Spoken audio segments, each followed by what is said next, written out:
big bag, real big bag. Why you mad with your itty bitty bag? Black man getting money like my dad. Oh my god. It is time, ladies and gentlemen, for your Big Baller Brand update of the week with Jordan Taylor. Svitas labas, Rajan. Hello, I'm in Klaipėda, Lithuania. It's a balmy 5 degrees. It's 4 a.m. here. It's a little early for the calls. But I'm proud to give you the Big Baller Brand update. Vytautas Prinu in regular Lithuanian league action went 0 for 4 these past 2 weeks while we've been away. LeVar and LaMelo playing off the bench, averaging about 12 minutes each. LaMelo and LiAngelo, well, I guess LaMelo's averaging about 6 points a game and LiAngelo's averaging about 10, both each playing about 12 minutes.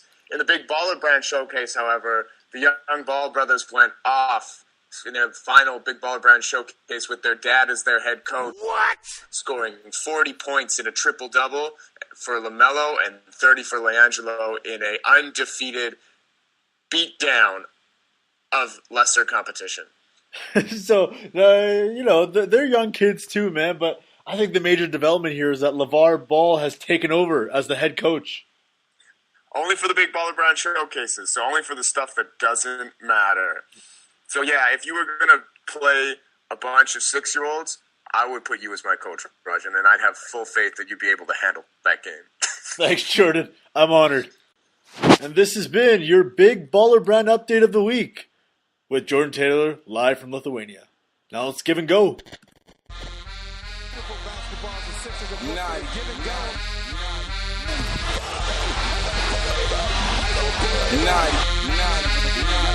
NBA, give and go!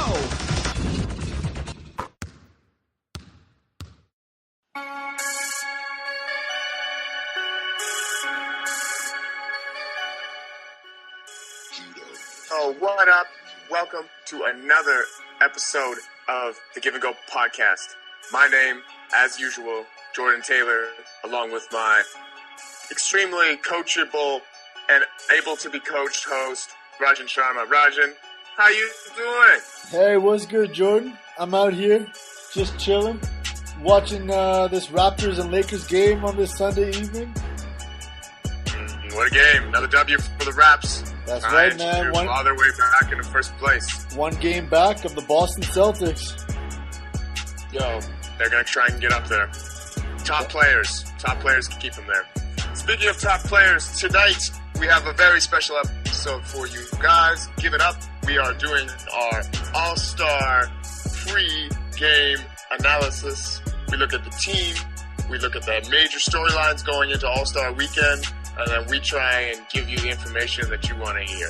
Rajan, where are we going first? That's right, Jordan. So let's start it off with the new All-Star format, which was not televised to the dislike of many, including us here at the Give and Go podcast. Unbelievable. It was a travesty. Yeah, man. And but you know what? We got teams. We got Team LeBron. We got Team Curry. Let's break down these rosters real quick. What jumps out right at the start here for you, Jordan? Well, before we go into the rosters, and I want to talk about not televising this. Okay. What do you think about that with terms of the NBA players coming out saying, no, we don't want this televised, we don't want to do this. And then after that, news reports came out that there was a point in the picking where Stephen Curry and LeBron James literally were crying, laughing against each other, trying to pick players in the middle of this process. And how can you tell me that that's not ratings roof television? That's not the quality stuff that we're all just drooling for. I mean, the NHL does it, and the guy who gets picked last, he gets a free car. Great. Now everybody's happy. You know what I mean? And apparently it was the NBA Players Association that voted against it. I guess these guys were embarrassed of going last or something like that. But, come on, man. You're an all-star. This is solid gold ratings, man. Team Curry versus Team LeBron, live picking their teams. And, hey, man, they got to do it next year. With the response that they got, it has to be televised next year, I think. Worst to the best, still pretty good in my eyes. That's right, Who do you man. think got picked last? because we do know that it was LeBron James with the first overall pick and then Steph Curry, which would have meant that Steph Curry had that last pick. That's right. And, man, actually, I think one thing I do know for sure is that LeBron took Kevin Durant with that first overall pick. It went Kevin Durant and Giannis. That has been confirmed through speculation in the media, and that makes sense. That's what everyone else was talking about at the start. Absolutely, it did. And I think the last overall pick in the entire draft was probably Al Horford. That's where my money was too. I was thinking Al Horford, or I was thinking like one of his teammates, like Draymond, or even Clay. Honestly, maybe even Kyle Lowry. But you know, we had a funny reaction from Russell Westbrook earlier this week where he saw the list and thought he was picked last because his name was at the very bottom of the list. But they're quick to point out that it's in alphabetical order on the sheet there. Carmelo doing Russell Westbrook dirty like that, telling him he got picked last. Boy, I was super upset. I really wish he didn't figure it out, because then he would have had a revenge game. That would have been. He would have just crowned everyone he had the chance to do it. Dude, he does that anyways in the All-Star game. There's no days off for Russell Westbrook. But Al Horford, let's go back to this, man. The Boston Celtics' other All-Star, which Kyrie Irving went to Team LeBron, and having the best record in the league earned Al Horford a spot in the All-Star team. But Jordan, he didn't deserve it, man. He's averaging 13-7 on the season. That's 7.9. So 13-8. 13. Is that an all-star now, man? Is that what you consider an all-star? Tell me. Apparently, it's all-star numbers. I agree. I look at that. I look at Draymond. You know, those two guys. As much as I go, you know, yeah, those are great players, and those are really healthy stats. They make your team better. They're not all-star numbers. Yeah, man, there was way more deserving players out there. Like, there was a ton of snubs, which we will get into later. But I want to talk a little bit more about the actual starters, Jordan. And what do you think? Do you think everybody that got voted in deserved it? Yeah, you know what? I think all of the starters are pretty solid in terms of having all-star numbers, and they contribute for their teams. I mean, Joel Embiid being a second-year player, great for him with his personality, able to get into an all-star starting game. We had a close call for a scare. I think Manu Ginobili finished second out of the starters for the West because of his votes. So, I mean, as much as, you know, it's for the fans, I just think that's such a disrespect to the basketball community when you have all these guys and a guy like Yao Ming when he didn't play in 2008 and 9 and maybe a little bit of 10, as well as like someone like Manu Ginobili, who's a good player in his own right, but, you know, shouldn't be on the All-Star. Yeah, that reminds me of like a couple years ago when like Jen Lien was like almost starting in the All-Star game because of his nationality. That's right. You know, I think that's good. And like the other starters that were selected out of the East were, of course, DeMar DeRozan from the Toronto Raptors, Double D. Giannis Antetokounmpo, and also it was Kyrie Irving from the Boston Celtics, and then obviously LeBron James. And then from the Western Conference, you had obviously Steph Curry. With, my bad. You were talking about West. Okay. I see you. Yeah. Just because the starters that were voted in by the fans, right? Yeah. It was Steph Curry, James Harden, well deserving, Kevin Durant, and then the two big men from New Orleans, DeMarcus Cousins and Anthony Davis. So I really like the fact that we're able to do a vote or do a draft this year, because now we've gotten some pretty intriguing looking matchups. Whereas we might have not gotten some of these, you know, storylines. When is it you're ever going to see Stephen Curry and DeMar DeRozan playing on the same team unless one of them were come over to the other conference, right? Same thing with LeBron James and Anthony Davis, you know, something we've never seen before other than in the Olympics. So it gives us a little bit more of a flavor, you know, a little bit more for the basketball fan out there, because this is basically kind of like an Olympic roster now, but where the captains get to pick, which I'm really excited about. Yeah, there's some interesting storylines to look into this because obviously Team LeBron has reunited Kyrie Irving and LeBron James. That's right. And he's now, do you think that was the very high pick? Do you think he really wanted to get – do you think Kyrie really wanted to go there? Or you think he was looking for a best player available kind of situation? Because the rest of his starters are all forwards. He's going to be playing point guard, basically, which I think that's what he wanted to do. But I mean, I look at the rest of that starting lineup for Team LeBron, and it's center, forward, and then just Kyrie. Yeah, well, you got Durant and LeBron starting on that team. Like, is Kyrie going to be the point guard? I mean, this is why he left the Cleveland Cavaliers in the first place, right? No. Is LeBron just going to tell Kyrie to go stand in the corner and just shoot the open threes? Like, is that Man, what's good? LeBron is not going to pass to Kyrie the entire game. That's his strategy. That's his final I win. He's like, I am the man. Look at me. I am the captain now. Do you think that's what it was? Do you think LeBron was trying to bury the hatchet with Kyrie by drafting him on his team? Or do you think this is a situation where he's just going to be petty LeBron and just not give Kyrie the ball the whole game? What do you think? I'm petty LeBron. LeBron's so petty. There's no such thing as rivalries in the NBA anymore. Everybody loves everybody. Everybody goes over each other's grandmas for dinner, man. It's ridiculous. I don't know, man. But, hey, Team LeBron also reunited Kevin Durant and Russell Westbrook. Which we loved last year. Did you see the stuff that they were doing last year in the All-Star game? They were crushing it just like old school OKC. It was a thing of beauty to watch. Yeah, I think LeBron's team is built with a lot of chemistry here as well. I think it's what do you think? You got Team LeBron or Team Steph? Oh, I gotta pick Team LeBron. Even with, the starters and not going through the reserves yet.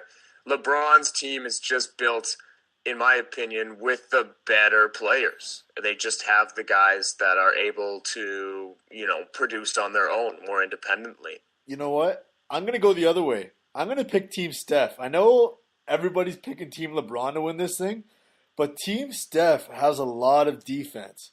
I don't think, if these guys are serious this year about making this game competitive, you've got defenders at every position. You got Giannis, Jimmy Butler, Embiid, Man, what is Draymond defense Green, going to win you an All-Star game? Lowry, Klay Thompson. You got defense everywhere with more than enough offense. Who cares about defense in the All-Star game? LeBron understands that. He's been to it 14 times. He knows.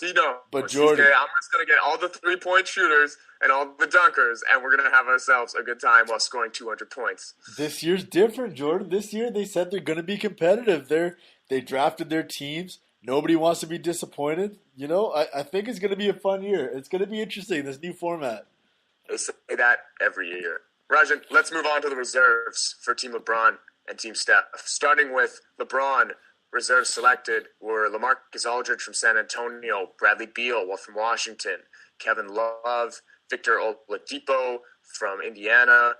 Fun note here, we're talking about Russell Westbrook a lot. Victor Oladipo and Russell are going to be back on the same team like they were last year. So that's going to be kind of maybe fun to go see. Hey, another throwback too, Kevin Love and Russell Westbrook, college teammates reunited. Yep. Victor Oladipo, of course, like I said. Kristaps Porzingis from New York, the unicorn. First-time All-Star with Victor there, John Wall, and Russell Westbrook. Yep, that's right, man. So you got a couple first-timers there. Oladipo, who's been one of the breakout stars this year, who's, it's crazy to see, obviously, with the way he played in OKC last year, seemed like he was irrelevant, and now he's elevated himself to all-star status. Good for him. Yeah, man. Bradley Beal, Victor Oladipo, and Kristaps Porzingis, all first-time All-Stars on Team LeBron.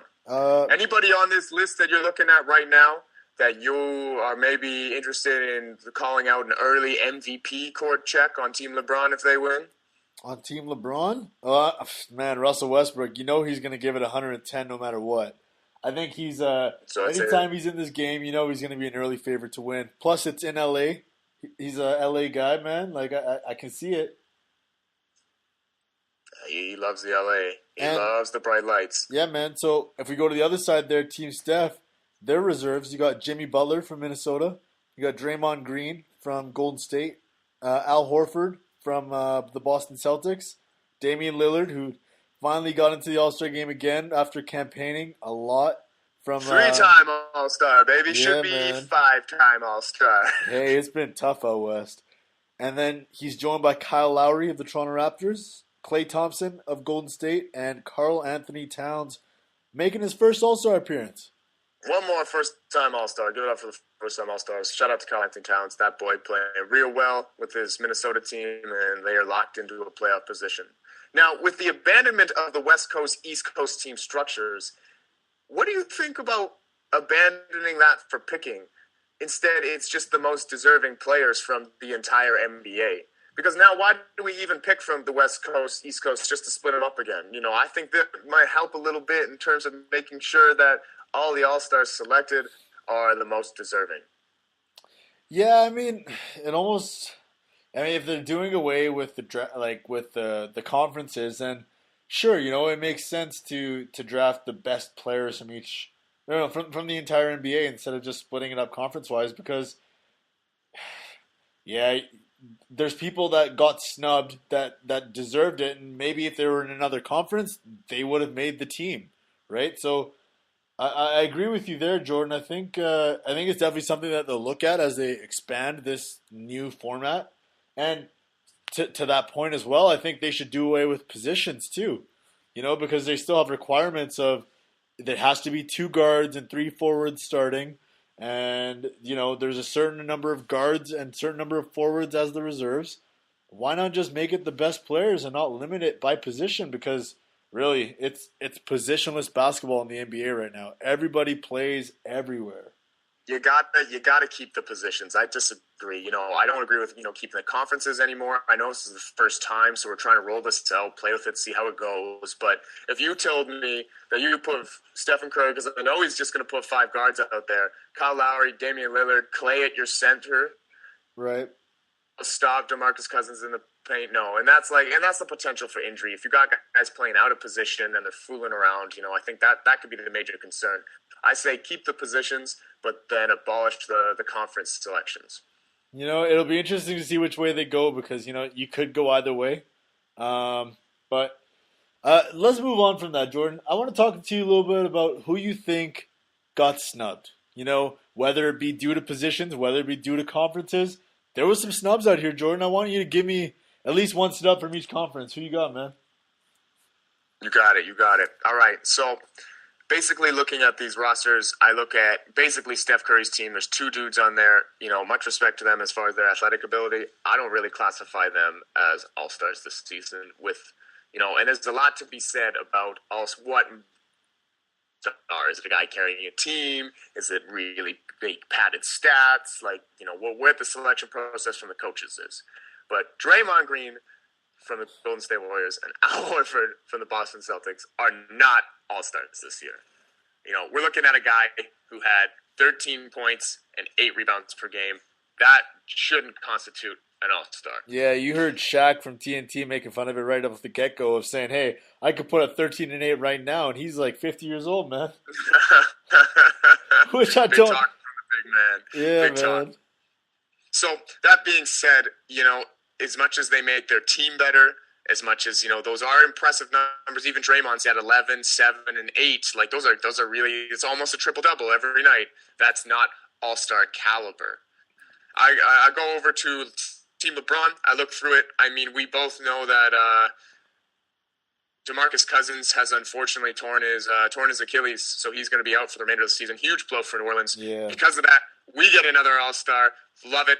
Paul George gets brought in. That man was deserving. He was initially snubbed. It's tough for him, though, because I look through these rosters now that they've been picked, and I go, there's maybe Kevin Love is the only guy I look at for LeBron's reserves, and I go, how did Kevin Love make the All-Star team, man? He's putting up, nice numbers at 18 and 10, but they're pretty pedestrian, to be honest with you. The Cavs have been very disappointing this season to boot, and again, I felt like it was very inconsistent this year, where sometimes they would reward a player for winning, and then other times they'd reward a player for putting up big numbers, That's right.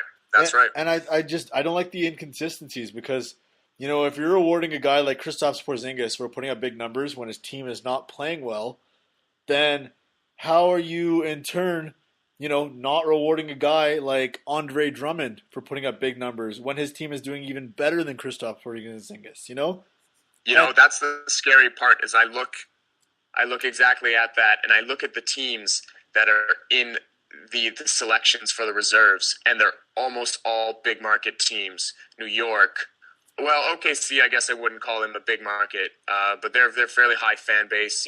Washington, Cleveland, even on the reserve side. How do 4? I get it. It's a dynasty in Golden State, but how do 4 freaking players make the All-Star team for Yeah. that team for And, that team you know, when the- you've got so many other deserving guys in the West. Yeah, because they're rewarding the Golden State Warriors for winning, obviously.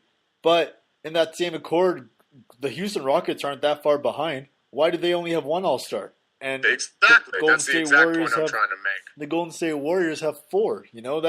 It's just not right. So, Jordan, if I'm giving you my snubs, I'm gonna say from the Eastern Conference, I think the 2 biggest snubs were Andre Drummond from the Detroit Pistons and Goran Dragic from the Miami Heat.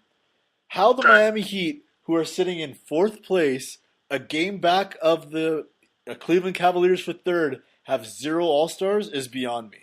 That I know. do not We understand. talked about that in our previous episode on the podcast, how the Heat, being a bunch of non-All-Star players, is going to be punished because of how well they're playing as a team. Yeah. And they're not going to have someone represented there. I think that's absolutely ridiculous that they have no one there. And the Detroit Pistons, Andre Drummond came through with a revenge game the day after their reserves were announced when he found out he wasn't on there. He came through with like a 2020 game there with 6 Andre block Drummond shots. special, baby, 2020. Yo, he's coming back for next season, man. He's gonna be motivated for the rest of this season. I'll tell you that for Well, sure. let's hope he stays motivated for a full season. That seems to be his biggest problem. Yeah. My snubs in the East, looking through the teams. The Heat, obviously, that was one of my big ones. You covered it. But one of them, I think a lot of people are sleeping on right now is rookie Ben Simmons. Okay. Simmons with Philadelphia has been putting up almost a triple-double every night. I But- think he's averaging something between 18 and 8 and 8, I believe, which is pretty close, which I know is a lot. It's identical to Draymond's numbers, but he's scoring more points. I think he's more valuable to that 76ers team, who's above 500 and currently sitting in 8th place. But do you think that they deserve 2 All-Stars? I mean, their record doesn't say they deserve 2 All-Stars. Well, I mean, that's the question in tow. The record for the Heat says that they deserve 2 All-Stars because they're above the Wizards, and the Wizards got 2. Yeah, you're right there, man. Wizards got 2, even though they're a train wreck this year. Yeah, 5th. And, I wouldn't call them a train wreck. I'd call them a little bit unstable right now, Not being able to add any pieces from last year is really starting to show, their ceiling is where they're at. No one's going to really, go to the next level on that Wizards team Jordan, without a major shakeup happening. You obviously... My other rejection here, actually, is, believe it or not, I think that Kemba Walker with the 11th ranked Hornets in the Eastern Conference was also a snub. Okay. Why do you say that, Jordan? Numbers. I got him on my fantasy team, so I may or may not be a little biased. But Okay. He's averaging good numbers for a unfortunately bad Charlotte Hornets team. Dwight Howard's playing really well too. I would say Dwight Howard has better statistical numbers than a guy like Al Horford right now. But at the same time, yeah, I agree with you. It's I wouldn't give Dwight Howard an All-Star bid, so why would I give Al Horford one? But I think Kemba Walker was definitely deserving of it. He's playing really well, and unfortunately, the team record for him doesn't show. Yeah, and that's where it comes back to that inconsistency with the coaches, where sometimes they reward winning, sometimes they don't. It's frustrating for those players for sure. And Jordan, just a little aside here. I'm not sure if you heard, there was a team meeting in Washington last week. You hear about that, Jordan? I didn't know. This is news to me. What's the 10th team meeting of the 2018 calendar year for each team? Everybody's having team meetings this year? Yeah, so they had a team meeting because not everybody was on the same page. And they came out of the team meeting with Bradley Beal and John Wall saying that was a complete waste of time. And it was just, it did worse for the locker room than it did good, Oh, no. Yeah, that's what I mean, man. The Washington Wizards, they're a train wreck right now. Even team meetings can't solve their problems. Somebody call Mia Khalifa and tell her Washington team is struggling and she needs to fix her boys. Oh Get her my boys God. right because they're a good playoff team to watch. They're hungry. Yeah, man, that's Let's the move thing. over to the West, Rajan. Rajan, who are the snubs out West for you for the All-Star game? Out West, man, I think that there's 2 guards that could have gone in that I thought should have gone in was my boy CP3 from the Houston Rockets Yep. and Lou Will. I think CP3, I think just the fact that he put up all these crazy numbers and kept the Houston Rockets at the top of the Western Conference even with James Harden out of the lineup. And with their record only being a couple games worse than the Golden State Warriors, I think that he was the biggest snub of the two I mentioned. And I think that he deserved that last roster spot. Jordan, how about you? What do you got, man?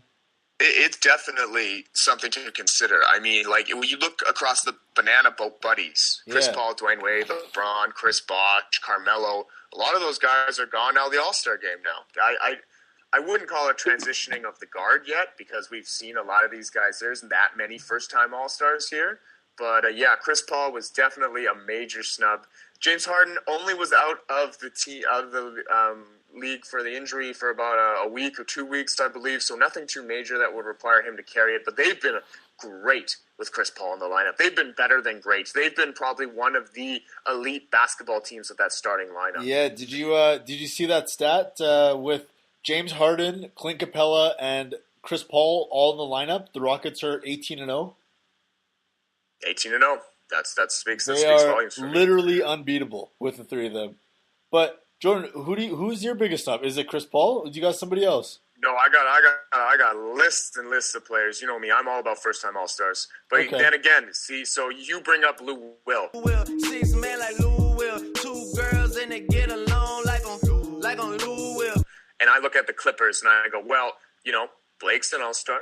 DeAndre's an All-Star. No, but Lou Will's an All-Star. Blake There's missed too three much time, though. potential, you know, guys who could have been All-Stars for the Right. Clippers. Yeah, they're in 9th place. You know, and you know what, Blake was out for an injury for a while, so I guess that's why they didn't pick him. DeAndre's numbers, they've been pretty pedestrian this year, and Lou Will has kept them in it because of that. And that's why, really, to me, I think that it would have been a nice to see Lou Will make the All-Star game. I think his one knock on him is that he comes off the bench, and I think a lot of people looked at that and go, well, I'm not going to. Yeah, I was kind of surprised that he wasn't like he had a lot of hype coming into this, especially with basketball fans online. Man, he had a Himself up. He pumped his own tires to the point where he thought it was going to happen, and that you know that's not what's going to happen. You know, basketball gods wouldn't allow that. You know, Lou Will's too good of a player to put in the All-Star game. Yeah, man, he would have been a lot of fun though. That would have been fun Agreed. to see Lou Will playing in an All-Star game because you know it's interesting to see players who have a long career. And like, what is he's in like his 10th, 11th season in the league, and for him, like, if he would have made the All-Star game for the first time in like his 12th season, that would be a huge testament to his skill and aging of his game because Yeah, it's very rare to see people making the All-Star game that deep into their career for the first time. definitely. Now, my other snubs, I look at the Trailblazers, and I mean, Damian Lillard making the All-Star team is great. I also think C.J. McCollum. I think it was his time this year. I was very surprised that they not give him the green light. CJ is putting up great numbers. Like they're basically John Wall and Bradley Beal in the West. Yeah, or DeMar Like they DeRozan. really are. So like, You know, if you're CJ McCollum, you got to look around and say, hey, look, you know, of all the best backcourts in the league, you have DeMar DeRozan and Lowry, both All-Stars. You got Bradley Beal, John Wall, both All-Stars. Clay and Steph Curry, both All-Stars. And then he's sitting there in Damian Lillard's shadow now. You know, so I'd be looking around at the coaches too and saying, hey, man, look at me. I'd putting up big numbers too. If these guys can all get in, why couldn't don't forget CJ, about man? Chris Paul, James Harden, just if we're going to talk about best backcourts right now. So, I mean, and yeah, only one of them made it. You know, granted, it was a little bit of injury. The only other one I see on my list, kind of no, I wouldn't even give him an all-star nod, but I maybe consider taking a look at it, was Nikola Jokic with the Nuggets. Oh, yeah. He's the balling Nuggets. out this year. He's playing really well, and that team's in 8th place because of it. Yeah, now, you know, with the recent injuries that took place, they might hang on to that 8th spot. You know, it's been it's a fight on that bottom of that Western Conference for the last couple spots here, Jordan. That's right. So, getting into that a little bit, this week, there's been a number of injuries here with season-ending implications. Boogie Cousins, you saw him go down in the final seconds of the game against the Houston Rockets. Man, I feel so bad for the dude. This was going to be the first All-Star game he gets to play in.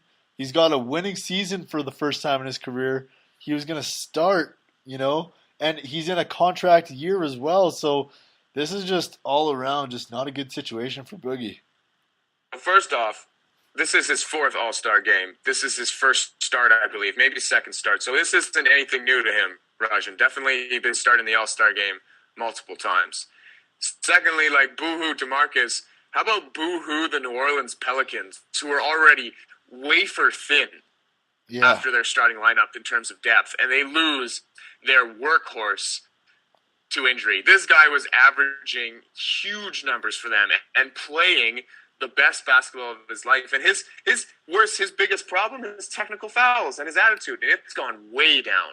They're way lower than what they were in previous years. And so he's really turned a corner.